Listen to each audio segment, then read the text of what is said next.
there's extreme satisfaction in making an organization better and being part of something where 1+1 = 3, where Yeah. you're around people that, friend to the end, the last three letters of friend are END. Hmm. And these were folks that, that you absolutely knew you could count on. And whether you knew them a day or whether you knew them 20 years, you knew they'd always be there for you. They were as close, and in many cases closer than some of the family I had. I mean, You're listening to the 7 Echo Podcast, brought to you by 7 Eagle Group, the place where we highlight inspiring and interesting United States military veterans who have found a successful civilian career after trading in their uniforms.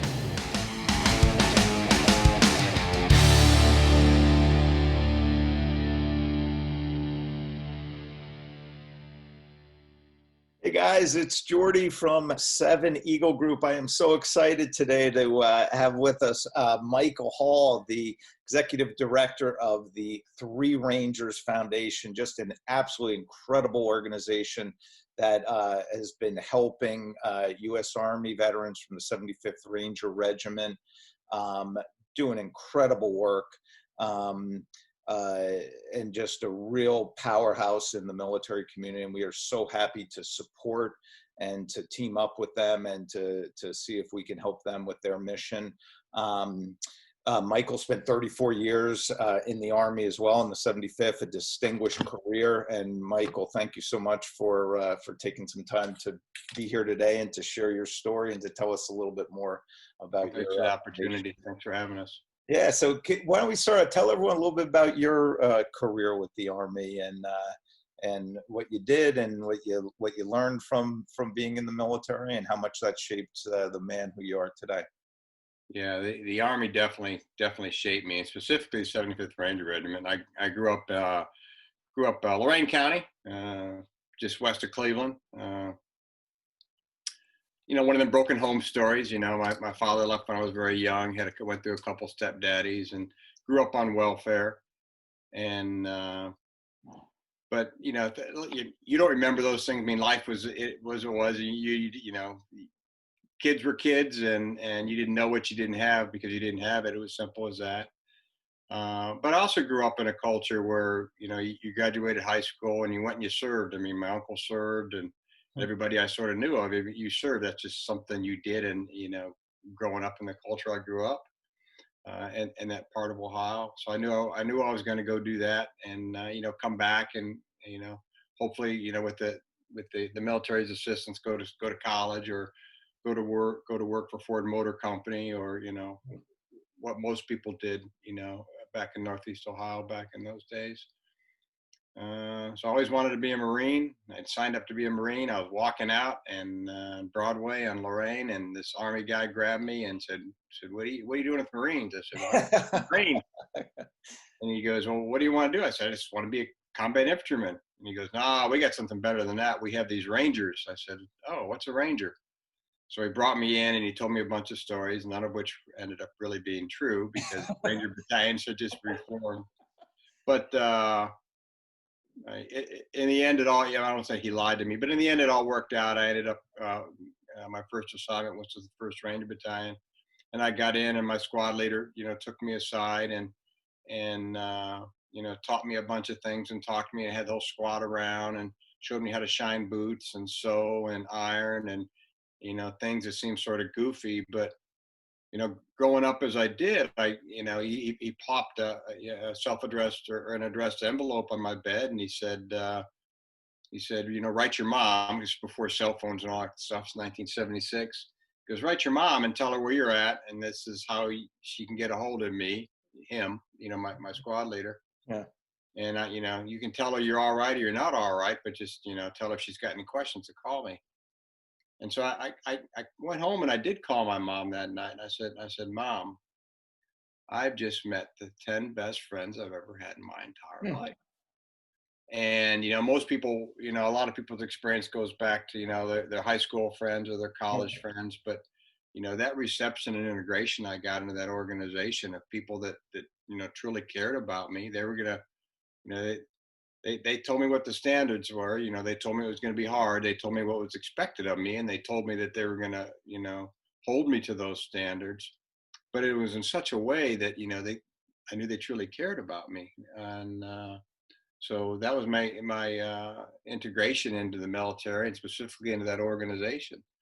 And I was lucky because that organization, until you got physically broke, you could stay there. So, after about 3 years, it came time to reenlist, and I thought, well, I just gotten married, might as well reenlist. That's fine. I enjoy what I'm doing. And the next thing came up, and we had a son who had was born with spina bifida, and I thought, well, let's stay in a little bit longer and take advantage of the medical insurance the Army provides. And then one day I was at Fort Campbell. I had made command sergeant major, and I was driving down the road, and I was looking at my leave and earnings statement up in the upper right hand corner. Basically said years of service, and it said 20. And I pulled over to the side of the road, and I go, "Holy smokes, 20 years! I can retire. Where did the time go?" I mean, that's the kind of experience that I had in the military, and the kind of person it changed me into in so many ways. So. What did you learn from that? Like, what are some of the big lessons you learned from being in the military and with the guys? And Yeah. Well, what I learned, and what I didn't quite catch it early on, but it's something you learn a little bit later. Is it taught me there's something bigger and more important than you. That there's extreme satisfaction in making an organization better and being part of something where 1+1 = 3, where you're around people that friend to the end. The last three letters of friend are END. And these are folks that that you absolutely knew you could count on, and whether you knew them a day or whether you knew them 20 years, you knew they'd always be there for you. They were as close, and in many cases closer than some of the family I had. I mean, so it was a matter of understanding there was more important things in the world than what was important to you personally, than self-satisfaction, and that there were people out there that you could really count on when you needed them, and the satisfaction of always being there for someone else, I think, is what drove me as a leader. Of someone once told me, what a leader does is he works for his people, and once you convince your folks that you're really working for them, that's success as a leader. yeah, Because the really hard things in life you don't do. People think, well, the sergeant or the lieutenant says charge the machine gun bunker, and you charge it because he tells you, because you're afraid of him. That's not how it works. I mean, you're probably going to charge that machine gun bunker because you trust in him, you trust in the guys on your left and right. He's going to give you all the support. He wouldn't tell you to do it if he didn't think you're going to be successful. So yeah, that's good advice. Talk now a little bit about Three Rangers Foundation. Give us an intro to to the organization.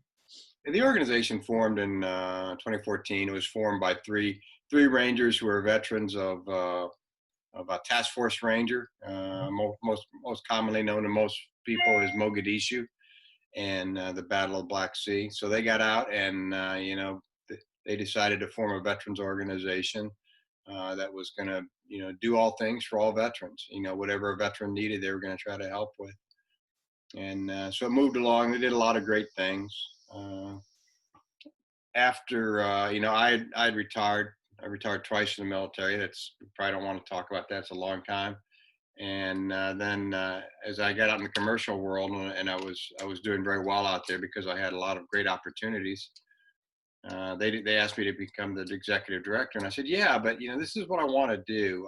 I want to narrow the mission down so I can really see who we're helping, and I know that we're really making a difference. It's not just a big broad mission statement. We're going to help everybody, and it was. I said I really want to focus just on veterans of the 75th Ranger Regiment, and there's a lot of organizations that perpetually support them. The Air Force combat controllers and tactical air control parties and some other folks.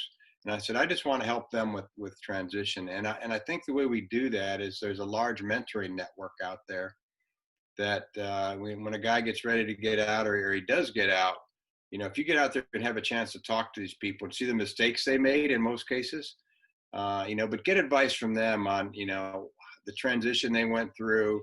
It's a very hard process. It's a long process. I'm probably Yeah. still going through it. But to them to tell, their stories of, they got out and they decided to do this or they decided to do that, and what industry they ended up with and why they ended up in that industry, and the trials and tribulations they went through. And because now you're talking to someone who has lived the life that you have, that has the same philosophy in life, that Yep. understands what worthwhile work is. And the reason I think that's, I mean, there's a lot of issues. There's a lot of ways to help veterans, is the way I'd rather put it. But Mhm. I think if you can get out and you can find fulfilling work with people that you enjoy working with, you'll never find the same thing you found in working in a Ranger battalion or the military. That that's just it's a different mission set. Yeah. It's not a ding on any company. It's just you don't have that same kind of Right. sometimes life or death focus. But if you can find that kind of fulfilling work and you have that security for your family, a lot of those other issues that come up, you know, uh, they're much easier to handle. They don't go away, but they're easier to handle Right. because you don't mind going to work. You got security for your family. You're not frustrated at work, and you come home and you're frustrated at home. So that's what we're trying to do, is help veterans find worthwhile work. And our guys and gals, there's a selection assessment process to go in. They say the easy thing to do is it's sort of easy to get in the Ranger Regiment. The hard part is meeting that standard and staying there every single day. Right. So it's got a higher intelligence value. It's than most units. So it's an organization of very high achievers. Not everybody, a very small percentage come in and plan on making the career. You would think, oh, a unit like the Rangers, those are career soldiers. They're not. I mean, these are high achievers. They're looking for something. They're not quite sure in some cases what it is.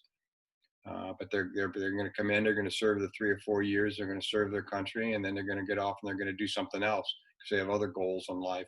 I think, like all of us, I don't think any of us finally grow up. Technically, I guess I'm on my 5th career right now, because I'm always looking for something different. That's awesome. Talk about what are some of the specific things that you do to help the Rangers who come through the program. I know you do a wide variety of transition advice and guidance and mentorship. Talk a little bit about some of the specific services and programs. Yeah, we have we are directly supporting the active duty unit, the 75th Ranger Regiment. They have a program called Ranger for Life. And it's from the day that you're accepted into the unit until the day you leave the unit. They have what's known as their Big Five focus areas, which is education, ensuring that forcing you to get an education, financial wellness, physical wellness, spiritual wellness. So they have programs set up. They're going to help you. They're going to help you better yourself. And at the end of the day, I think, so when a guy or gal decides to make that decision to transition out, or he starts thinking about it, then he can say, okay, thanks to the unit, I'm probably set up for success. I've got my education. They've told me how to wisely, take care of my money. They've taken care of me physically. So, now they're going to make a decision. What are they going to do next? And maybe they're like me. Maybe they say, I'm having a lot of fun. There's really no need to get out, and what else I want to do, maybe it can wait, because I have all this insurance in my back pocket, to make sure I'm successful whenever I decide to transition out of the Army. So our part of that is the mentorship networking program, and there's basically 3 pillars. We along with another organization called the Darby Project, we're partnered with them. They sort of do a lot of the stuff that supports the active duty guys, and then the transition period, and after they get out, that's where the Three Rangers Foundation picks it up. But our 3 pillars are, we have several community partners where we're partnered with businesses that what we call our Ranger friendly. They're either owned by Rangers, or there's a former Ranger there that has a significant influence in the company. And we tell guys, hey, once you get out, or once you're thinking about getting out, look to these companies because they have the kind of culture, and they're the kind of company that's going to give you an opportunity to excel. Right. So that's one of the pillars. And we have some of the bigger companies out there that we trust, but it's mostly smaller companies, all around the country. Yeah. The second pillar of that is providing what we call vetted transition services. Your organization is a great one.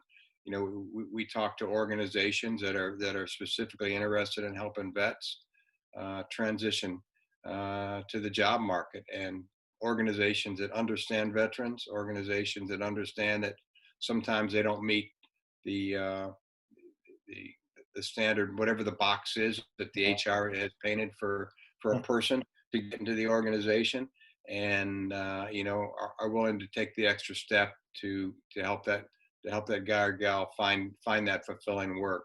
Yeah. So there's organizations like yours. There are several other nonprofit organizations that the government tries real hard and does a pretty good job of with their transition services. But there's, everybody's an individual, and the Army's huge. So the Army's never going to be able to spend the time that's required for each individual. So we're also partnered with several what we call transition organizations that'll some of them are 2 and 3 week blocks where they'll take you away and they'll run you everything from resume writing to to how to talk and how to do interviews and all that kind of stuff. So we have several organizations like that, and we have a couple other organizations like 7 Eagle Group that we trust to say, here's an organization, link up with them. They're going to help you find what you're looking for. And then of course the third part is the mentoring network, and we have several hundred former Rangers that have signed up to be mentors, and it's not necessarily a job network. It's more of we talk to guys. We say, where do you think you want to live? Is there any industry you might be interested in? What are some other thoughts? And so then we try to get them in contact with 10 or 12 different veterans that sort of touch on any of those 3 kind of categories, and they link up and they talk. And the magic is, a lot of times they just don't. It's maybe not that they're going to say that transitioning veteran Bob is talking to Jim, who's been out for 20 years, and Jim's going to get him a job, but Jim's going to get to know him.